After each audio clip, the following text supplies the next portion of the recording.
Hi, everyone, and welcome to Write Something Weird, your favorite literary show where we talk about creating cool art and building bookish communities. I'm Sophie Stern, a Kansas-based romance author, and I'm here tonight with my two wonderful guests, Al Davidson and K.L. Bone. Hi, everyone. Hello. I'd love for everyone to share a little bit about your storytelling and what you write. Tonight, we're going to be talking about indie books. So, one of the cool things is we are all indie published authors, so we'll have a lot to say, I hope. But KL, could we start with you and have you tell us a little bit about who you are and what you write? Sure. I live in Chicago. I write primarily fantasy, dark fantasy, romantasy, and then paranormal romance. Um, I've written about 30 books. My 30th is actually coming out at the end of the month, Cool. so I'm really excited about that. And I have dragons, fae, vampires, all sorts of mythical creatures. I love that. We are big fans of mythical creatures here, so that's Mhm. very cool. Al, what about you? Yeah, I am Al Davidson. I am also Kansas-based indie author. I do genre romance that's horror, monster, paranormal, sci-fi, with lots of queer and disability reps. I think I'm on, it's hard. I do a lot of web novels as well, so I think I have 15 printed books, but I think I'm on like eighth web novel. I launched two of them in the last like month and a half, so it's kind of like I lose track. I love that though. I think that's one of the cool things about being an indie author too, right? Is we get to publish a lot. And so it becomes kind of easy to lose track. Yeah, definitely. Yeah. So one of my first questions for us is just what's the best thing about being an indie author? I kind of already said my thing. I like being able to publish as much as I want. So if I want to write a book a month, I can. If I want to write a book a year, I can do that too. But let's start with Al and then KL. Al, what's the best thing about being an indie author? It's really good if you're a control freak like I am. I, again, like I said, I've had just spur of the moment ideas at the end of February. I'm like, I think I just want to write an Omegaverse book now. And I did it. And now it's weekly serialized on my Patreon. And I'm like, oh, I want to drop another one about an urban fantasy thing. And I just decided to do it because I can. And it's nice and flexible, and you can pretty much do whatever you want whenever you want Yeah. and pick your cover artists and your editors and your release schedule, and it's way less stress. I have friends that are in trad that are like, I have my book is coming out in 2027. I was like, I did that's too far. Yeah. Yeah, So absolutely. yeah, I like the freedom of it. Yeah. Well, and I like what you mentioned. Like, I also tend to be like, I'm very controlling about my books. Like, I like to make those choices on who my artist is, how the stories are being edited, all Hmm. of that stuff. I like that though. I love the process. Mikhail, what about you? Best thing about indie publishing? I agree with y'all. I like having choices. I like being able to find a cover artist who matches my vision and know that if I want to work with them, that's okay. I have a lot of Yeah, artwork that's been done for my books as well. And I've cool. found some incredible artists and I have good working relationships with them. Yeah. I love that answer for sure. And you're right. I feel like when we are able to choose the people we work with, because it's never just us, right? Like we always have people Mhm. that we're interacting with and who are supporting us and helping us with different things. When we find someone that kind of sees our vision, especially for cover art or character art, I feel like that can really bring our stories to life.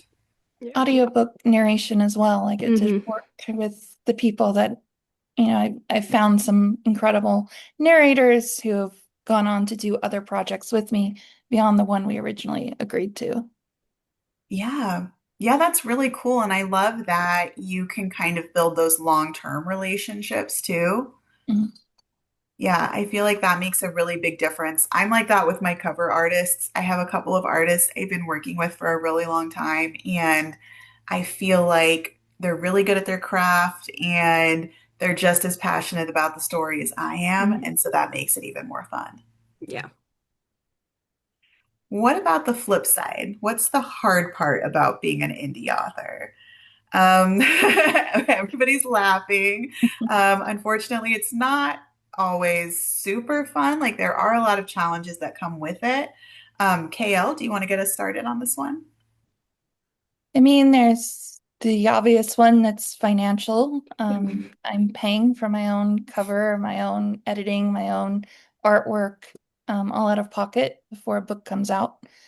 So that's always a challenge. There's challenges in getting into bookstores.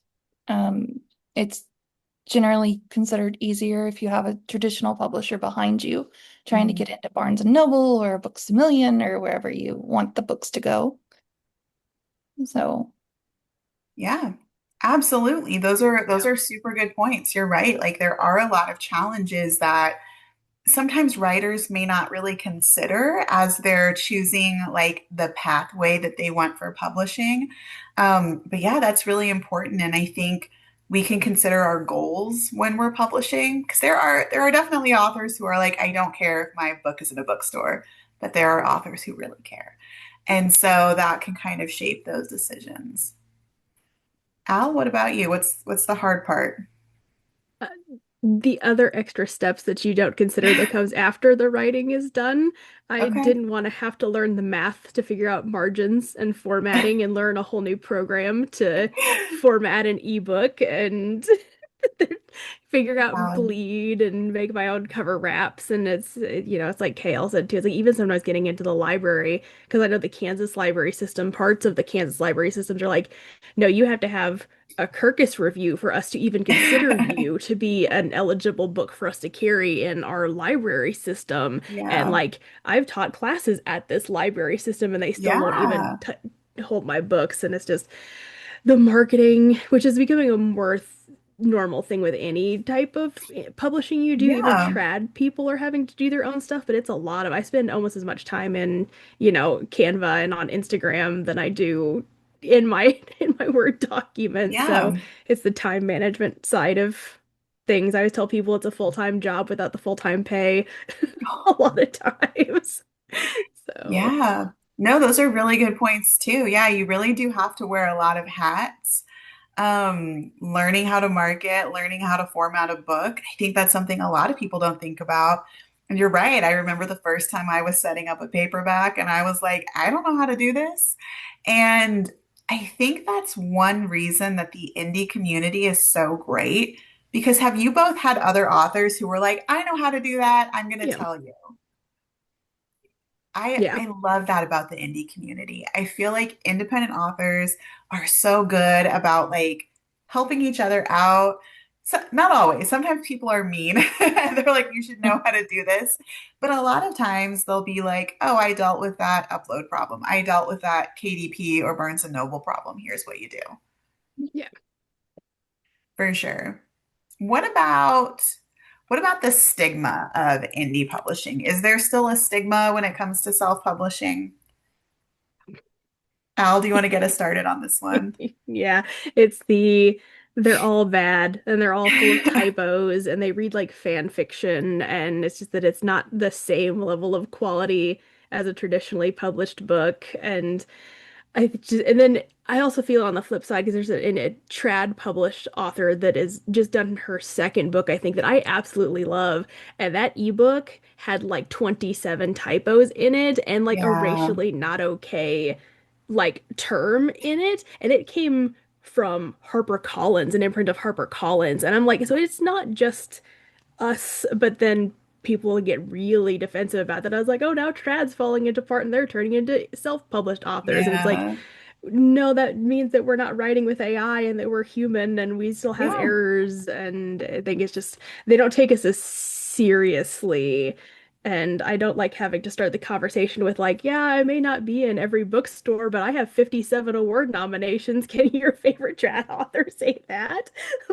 Like, we yeah, work just as hard and our stuff is just as good. I may only have like a handful of reviews on Goodreads, but they're all good and people genuinely like my stuff. And I'd rather yeah, that than, have 10,000 just so-so reviews of people who just like got it because the cover looks fun or whatever.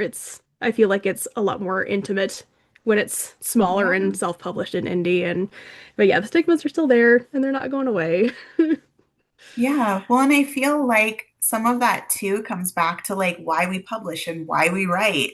Because I definitely think there are people who think we need a gatekeeper. We need someone to say whether this book is good or not. Yeah. I love where you're coming from though. I love like I might not have as many reviews, but my readers really, really loved this Yeah. piece. And I know you write like very specific things that your audience is hungry for. Yeah. And so I think that's really, really cool.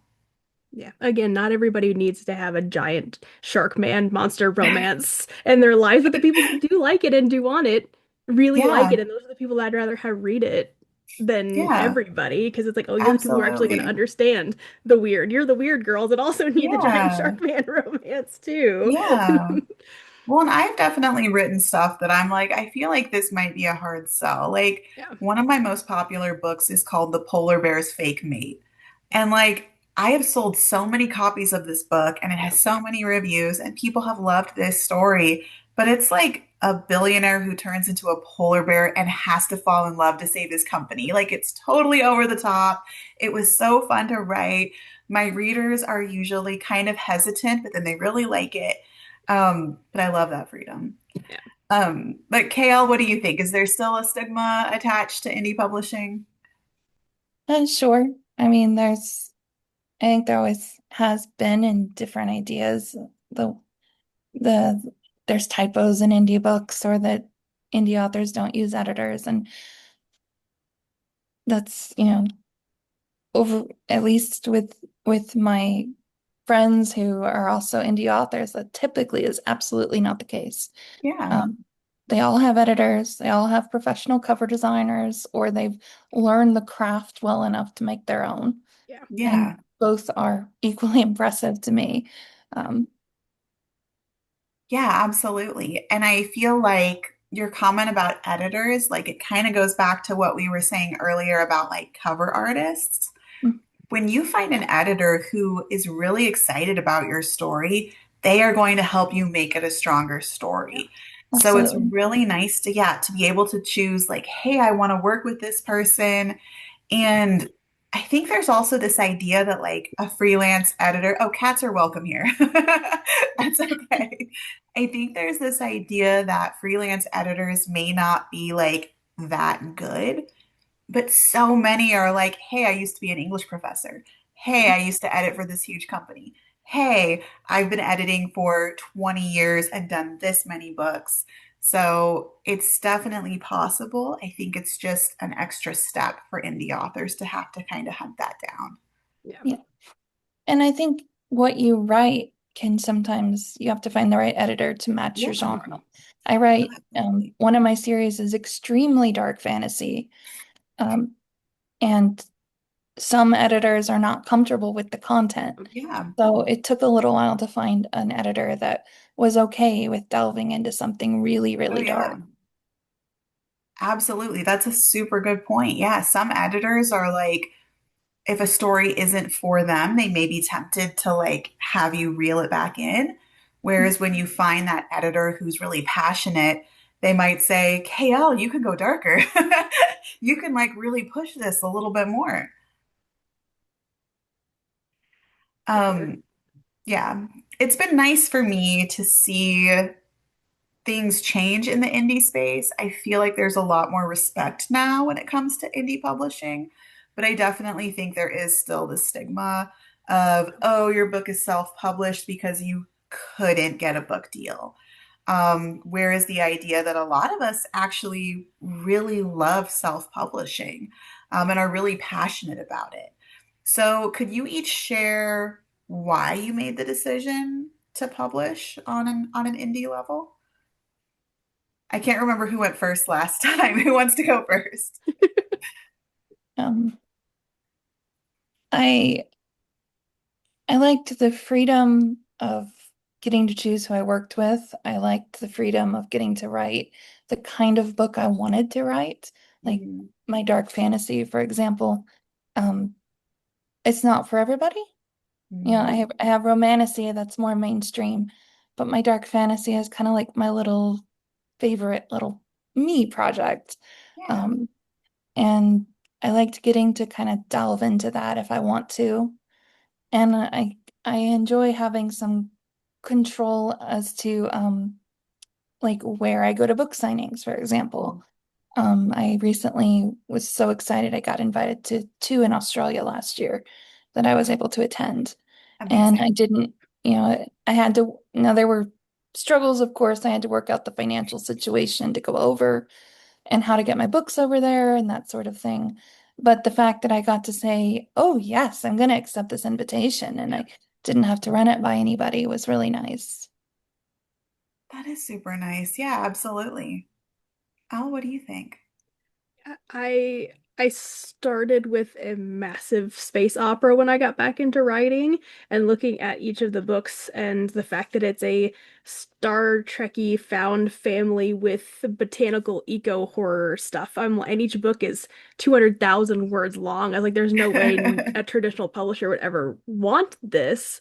And I tried the querying trenches thing and it was just so much stress and so much pain Yeah. and like I it sent me to the ER because the stress of querying was so bad and it was Um, like a $36,000 ER visit just from trying to get an agent, but in that time that I had done that I had signed 5 independent contracts myself and had a successful Kickstarter and yeah. started seeing traction on my web novels and I'm like I'm less stressed and having more fun and having more Mm, success doing it on my own. What's the point of yeah. trying to do these things? At this point, I've turned down more contracts with even indie presses than I have Mhm. accepted them because I'm able to be picky enough to go, you're not good enough for the things that I want, and your Yeah. timeline doesn't match what I want. And so it was a pretty easy after seeing that ER bill come Yeah. in to go. This was just trying to find the agent part. I couldn't imagine then having to send it off to trad publishers and waiting and then having things fall through and then not being able to see everything else that's going on behind the scenes. And so for me, it was a pretty easy Yeah. decision to go, no, I'm too I'm too impatient to wait on this sort of stuff. I feel like that's really interesting. And I think the thing to remember is that readers are impatient too. And they are so ready for our stories. And they love it when we're able to be like, here you go. You didn't have to wait 5 years for this. We wrote this just for you. Yeah, definitely. For me, I had kind of planned on going the traditional route. And I've had a couple stories that were published by small presses, but I'm kind of picky about my contracts. And Yeah. so I was actually offered a book contract, kind of like what you were talking about. And I just did not like the terms. And I was super unhappy. And I was like, let's negotiate this a little bit. And they were like, no, these are the terms. Yeah. And for me, I thought, I'm the one writing the story. I'm the one who's going to keep writing the stories. I really want to make sure that if I am signing something that I'm comfortable with it. Um, to me, that's really important. And when I discovered, like we were saying earlier, like we can be a control freak and indie publishing, that's okay. It's Yeah. actually kind of a positive in this space. That was really eye-opening for me. Yeah, definitely. Especially nowadays when it's like I'm having to put extra clauses that are 2 paragraphs long just for like, hey, you don't need any AI and things, and we have to be careful about Yeah, the audiobook narration, like KL was saying, to make sure that that's still a human person yeah, and covers, and there's just so many extra things that go into it, and a lot of the presses are also like trying to play on trad terms, and I was like, why am I still paying you to do all of the things, and you're only giving me 6% of the sales? And yeah, you have less followers on Instagram than I do, kind of yeah, thing. So I love the indie presses that I have worked with, but it is hard to find ones that have good contracts and are yeah, actually stick to it and have the same vision yeah. that you do. Yeah, absolutely. And I know like the three of us, I feel like are all pretty active online when it comes to like marketing and sharing and like being active in the author community. What advice do you have for writers who kind of want to elevate that marketing and that social media presence? Like, what should writers be doing to kind of start building a community, but also like promoting their books? Um, Al, do you want to go first this time? Uh, um, you don't need to be on every platform. You really Okay. don't. Love. Hmm. I had a couple years ago, I counted, I was on 9 different social media platforms trying to God. market and cross doing. And I'm like, this is exhausting. And why am I spending 3 hours every single weekend recording a week's worth of TikTok videos? Like, Yeah. what is this helping other than breaking out my skin with the makeup changes and trying my hair Oh, by having to curl it every Saturday? And I finally got to the point where I deleted almost everything. I have 3 active accounts now, and I don't even really use my Facebook. That's more for events and stuff. And it's yeah. so much better because now I can be really focused on the community that I built and a little bit more intentional and spend more time making the marketing look nice and what I want. Yeah. And it also doesn't detract then from my writing time and my time to edit and spend time, formatting and things like that. It's just the lie is that you have to post 3 times a day on every single platform. And it's like, no, you don't. If your biggest community is on Blue Yeah. Sky, stick to Blue Sky and just get involved with other authors and talk to them and Yeah. reply to things and share things and build your community. And it will save you a lot of stress and headaches Yeah.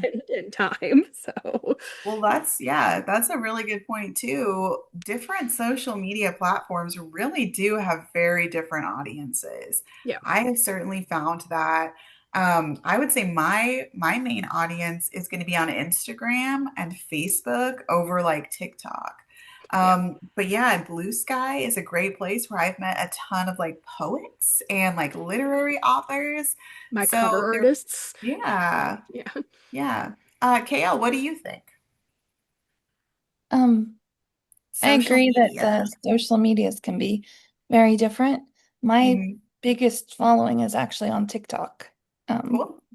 much more so than Instagram. I I've kind of found a more success with a combination on TikTok.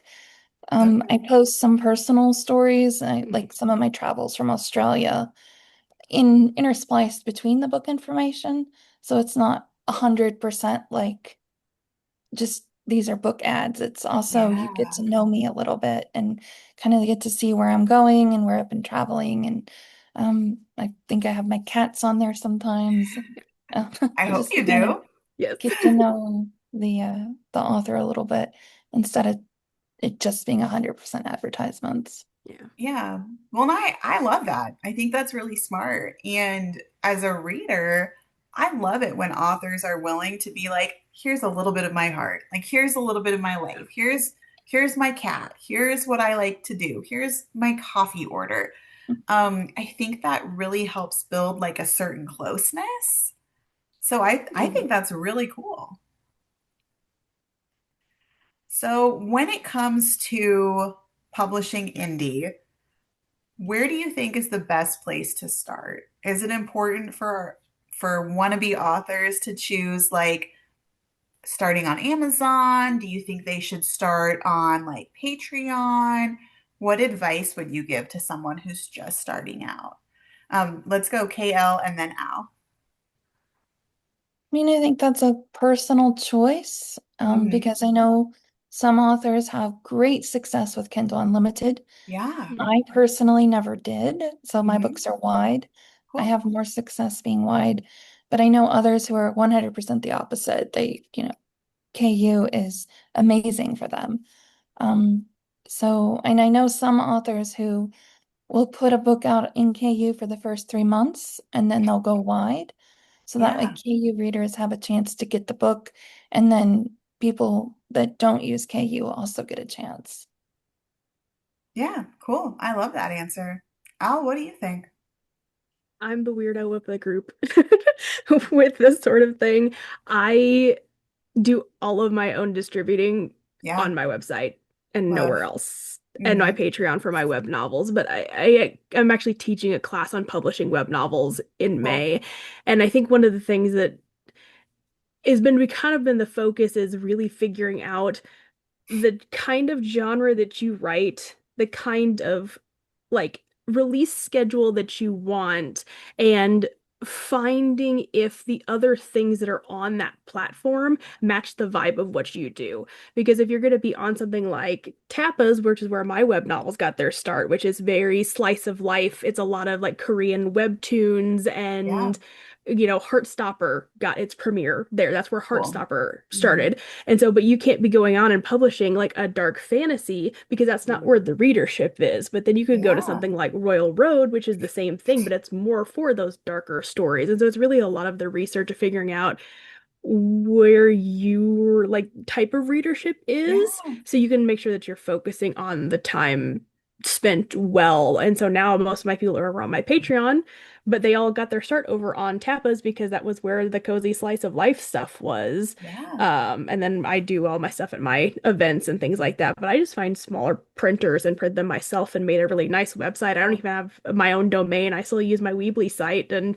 yeah, people just, go and buy their ebooks from the Stuff Your Kindle stuff, and gives me a little bit more flexibility. But I think it definitely depends on figuring out the readership type because I yeah, have friends that are like KL said, that's like they have been able to make it a full-time job just from their Kindle Unlimited reads, which I think is crazy. My stuff would never be able to do that, but they write cute urban romantasy and rugby sports romances. So it's a little bit different to where it's a little yeah, bit it's a wider variety thing, and it's there. That's the nice thing I think about indie publishing is there's so many options now that yeah. you could kind of try everything and find what works for you and Mhm. you know go from there.